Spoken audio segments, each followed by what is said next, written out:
Lovely G01 X3 hybrid. I bloody hate them. I'm not a fan of them. Why am I not a fan? See that there? Oh, sorry. There's that many fault codes, you can't believe it. In this video, I'm going to show you, especially if you own one of these damn things, exactly one wire causing all these fault codes. You won't believe the sort of crap I had to go through. Let's check it out. That's the DME basically, and that's the battery voltage, but the whole vehicle is 14.5 with battery support on, and I can show you that. There. That's a problem, and as you'll see, it's a bad ground.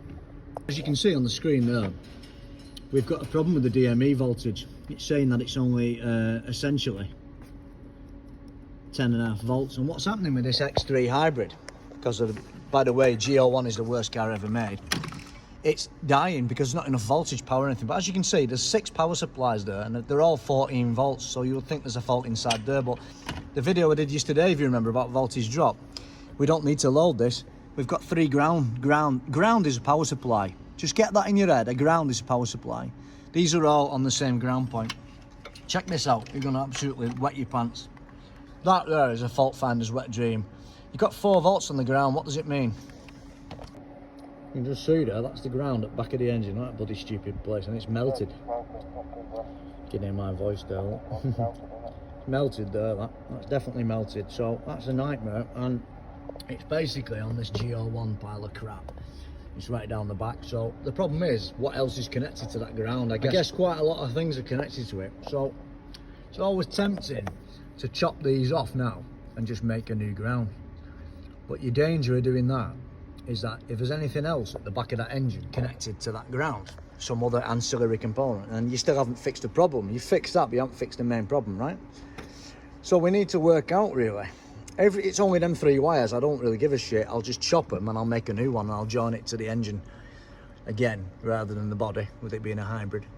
So, because the G01's the worst car ever made in my opinion, I've had to make my own ground. Now, don't hang me out to dry. The reason I've made it, and it's quite a thick one by the way, the reason I've had to do it is, the actual ground, what's dodgy, what's burned as you've seen, is down the back. Now, I just went under the car and I'll show you that in a minute. There's no way I'll be able to get my hand on it, and to unpeel it from the harness as well. And it actually powers the high voltage compressor and this water pump here. It might not be that water pump actually, if that's the turbo pump. There's another one, could be that one, might be that one, I'm not sure. I'd have to look on wiring diagram.